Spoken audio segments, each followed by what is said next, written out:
قرآن مجید اس آپ کو اٹھا کے جس ماؤنٹ ایوریسٹ پہ لے جاتا ہے، جو ویژن دیتے ہیں آپ کو، لیکن وہ ملے گا آپ کو تب جب آپ ان کی سطح کی سوشل سائنسز پڑھ لیں گے. تو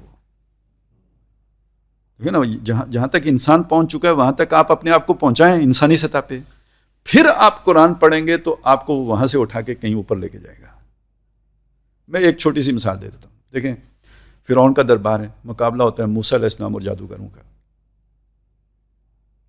موسیٰ علیہ السلام کا جو وہ عصا ہے، وہ جب وہ جادوگروں کو ناکام کر دیتے ہیں، جادوگر سارے بے ساختہ سجدے میں گر پڑتے ہیں. باقی سارا مجمع اسے سمجھ ہی نہیں آتی کیا ہوا. ان کی نظر میں ایک جادوگر دوسرے جادوگر سے جیت گیا. ٹھیک ہو گیا. تو اسی طرح آپ انجینئر بامقابلہ نبی، یعنی فلسفی سوشل سائنٹسٹ کے مقابلے میں وہ ٹیکنیشینز. نہیں، میں ابھی وہ ان کا مقابلہ نہیں کر رہا، میں اور بات کر رہا ہوں. میں یہ کہہ رہا ہوں کہ اگر قرآن مجید آپ کو سوشل سائنسز جو ہے نا سکھا رہا ہے، وہ آپ تب سیکھ سکیں گے جو اس وقت کا علمی سطح کی سوشل سائنسز کی جو سطح ہے اس کو آپ گراؤنڈ پہ سیکھ چکے ہوں گے، تو پھر آپ کو قرآن فائدہ دے گا. جیسے جادوگر اس معجزے سے فائدہ اٹھا کے مسلمان ہو گئے، اس لیے کہ وہ جادو کے علم میں ایک جگہ تک پہنچے ہوئے تھے. ان کو پتا تھا کہ یہ جادو کا علم نہیں ہے، وہ سمجھ گئے کہ یہ جادو کا علم نہیں ہے. باقی سب کو نہیں سمجھ آیا، میں نے ایگزامپل غلط دی تھی جی، باقیوں کو نہیں سمجھ آیا. اسی طرح سوشل سائنسز جنہوں نے پڑھی ہے، جب وہ قرآن پڑھیں گے تو انہیں کچھ اور نظر آئے گا اس میں، اور جنہوں نے نہیں پڑھی انہیں نہیں نظر آ سکتا. ان کو پتہ کیا نظر آئے گا جو آپ نے پہلے یہ اصل میں وہ سائنس. اچھا، پھر بڑے مسئلہ یہ آتا ہے نا، دیکھیں یہ جو جس بندے نے سوشل سائنس پڑھی ہے اسے آرٹس کیوں کہتے ہیں؟ فنون ہے. اس میں کوئی یعنی جیسے دیکھیں نا فزکس کے جو ایکویشنز ہوتی ہیں، جو میتھ کی، وہ بہت ہی کنکریٹ ہوتی ہیں، منجمد ہوتے ہیں، بالکل اسٹیبلشڈ ہوتے ہیں. ٹھیک ہے، وہ دائیں بائیں ہو ہی نہیں سکتے. دنیا کا قانون ہے. ہاں اچھا، فزیکل لاز ہیں وہ تو بالکل اٹل ہیں. اس کے مقابلے میں آپ جب پولیٹیکل سائنس میں اقتدار اعلیٰ کی تعریف کریں تو اس پہ یہ اتفاق نہیں ملے گا آپ کو. 6 تھنکر ہوں گے تو 6 تعریفیں کر دیں گے. اچھا، وہ جب آپ پڑھیں گے مضمون تو آپ کو 6 کی 6 یاد کرنی پڑیں گی، پیپر میں 6 کی 6 لکھنی پڑیں گی. مطلب 6 مسلک نہیں بنیں گے. کیوں؟ ان 6 تعریفوں کے اندر وہ تصور کہیں پنا ہے، سب کے مجموعے میں وہ ہے. تو یہ اصل میں گرے ایریا آ گیا، اس میں فلیکسیبلٹی آ گئی. اس میں وہ سٹکنس نہیں ہے جیسے کہ ادھر فزکس میں ہے یا کیمسٹری میں ہے، یا ادھر جو ہے نا آپ کے ساتھ یعنی 2 ایکسٹریمز ہیں، اور ایک سرے سے لے کے دوسرے سرے کے درمیان کہیں حقیقت پائی جا رہی ہوتی ہے. یہ امیجنری ہوتی ہے، تخیلاتی ہوتی ہے.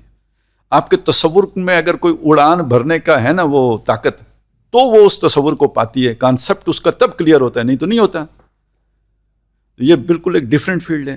اب جب آپ وہ والے سارے انسٹرومنٹ لے کے، یا وہ والے جو آپ کا وہ مائنڈ سیٹ ہے اس کے ساتھ اب جب سوشل سائنسز میں آتے ہیں تو آپ سمجھتے ہیں کہ بھئی یہ قانون بالکل اسی طرح لاگو ہو جائے گا. ایسا ہوتا نہیں.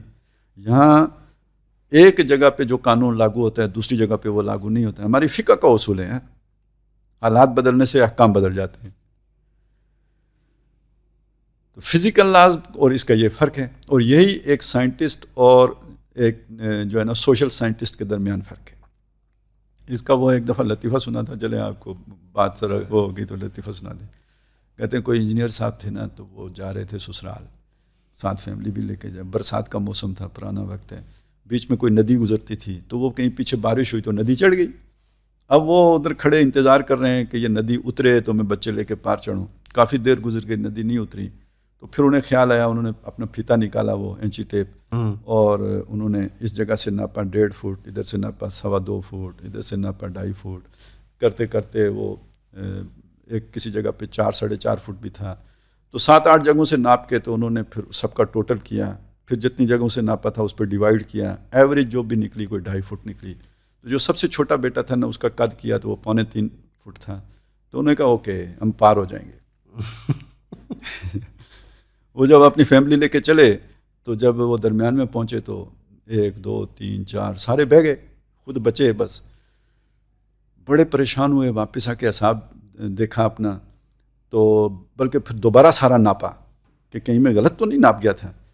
تو اس کے بعد پریشان ہو کے سر پکڑ کے بیٹھے کہ اصحاب میرا جوں کا توں، کنبا میرا ڈوبا کیوں. یہ جو آپ اس طرح کے اصول اس طرح نافذ کرنا شروع کر دیں تو کنبا پورا ڈوب جاتا ہے، ملک ڈوب جاتا ہے، تحریکیں ڈوب جاتی ہیں، لیکن آپ انہیں منزل تک نہیں پہنچا سکتے. یہ آپ اگر اخوان المسلمون کو دیکھیں، ایمن الظواہری آ کے اسامہ بن لادن کے ساتھ جڑے، برباد کر دیا، برباد کر دیا. اسامہ بن لادن کون ہے؟ انجینئر. ایمن الظواہری کون ہے؟ ڈاکٹر. ٹھیک ہے. مرسی صاحب انجینئر. نام لینا شروع کریں سر ایک لائن سے.